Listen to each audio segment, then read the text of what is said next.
Hai, Assalamualaikum warahmatullahi wabarakatuh. Saya Maiza Alisa dan hari ini saya nak bercakap tentang from small business to big business. Jadi, korang rasa boleh ke daripada perniagaan kecil-kecilan menjadi perniagaan besar-besaran? Jawapannya mestilah boleh.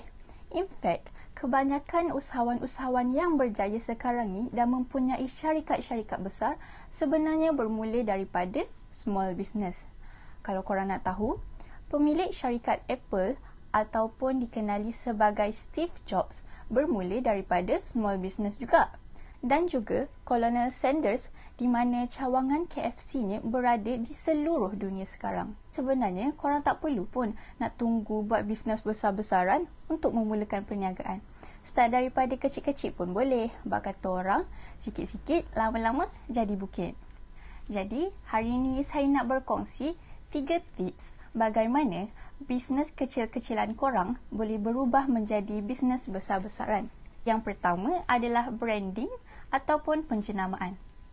Ramai yang ingat bahawa branding ataupun penjenamaan ni hanya untuk mereka yang mempunyai syarikat-syarikat yang besar seperti LV, Gucci, Nike dan lain-lain. Mereka ingat kalau perniagaan kecil-kecilan ni tak perlu pun penjenamaan.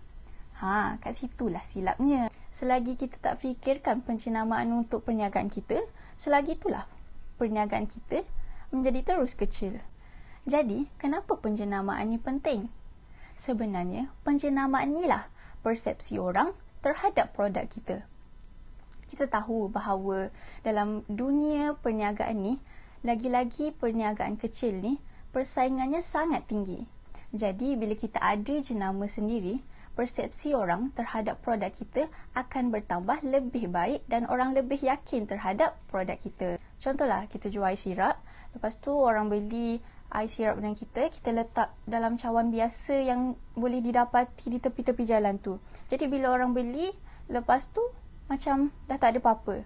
Tapi what if kalau kita letakkan penjenamaan pada air sirap tersebut, contohnya kita letak stiker yang ada nama branding kita pada cawan tersebut. Now air kita dah lain daripada air sirap yang lain disebabkan kita dah ada jenama sendiri. Jadi, persepsi orang terhadap produk kita akan bertambah lebih baik jika kita upgrade sedikit dari segi packaging, design dan website menggunakan jenama sendiri.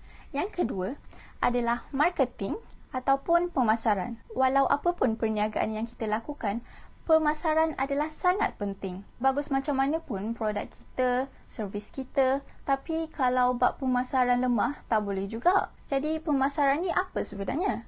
Sebenarnya, pemasaran ni adalah salah satu cara untuk kita menarik minat orang ramai untuk mencuba dan membeli produk kita. Irfan Khairi pernah cakap, "Don't leave marketing to marketing people." Sebagai pemilik perniagaan tersebut, korang jangan biarkan pekerja korang yang buat pemasaran. Sebab apa? Walaupun pekerja korang tu hebat dalam pemasaran dan dah bantu perniagaan korang tu naik, tapi what if one day pekerja korang tu nak berhenti? So sekarang korang terkapai-kapai sebab korang tak tahu macam mana nak buat pemasaran macam pekerja korang buat tu. Kesimpulannya, kita sebagai pemilik perniagaan tersebut mestilah belajar banyak teknik pemasaran supaya kita tak susah kalau marketing people kita tu keluar ataupun berhenti. Yang ketiga, automasi ataupun automation. Automasi ni adalah skill macam mana kita nak kembangkan perniagaan kita. Ramai yang terlalu fokus perniagaan mereka sehingga mereka melupakan macam mana mereka nak mengembangkan perniagaan mereka ke tahap yang lebih baik. Memanglah sale masuk, keuntungan dapat, tapi keuntungan yang mereka dapat tu hanya pada tahap yang sama disebabkan mereka ini tidak mengembangkan bisnes mereka. Jadi, macam mana kita nak mengembangkan perniagaan kita?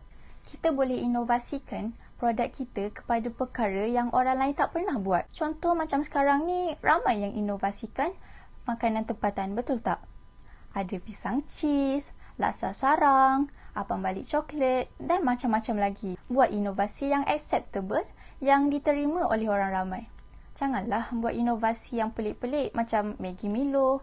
Nanti orang tak terima, tak suka, kena kecam pula kan? Jadi, bila kita kembangkan perniagaan kita ni, orang lain akan nampak keunikan dan kelainan pada produk kita. So, mereka tertarik untuk membeli produk kita. Dan jika produk kita itu menjadi viral ataupun tular, orang lain secara tidak langsung akan mempromosikan produk kita itu. Itu sahaja daripada saya. Bye-bye. Assalamualaikum.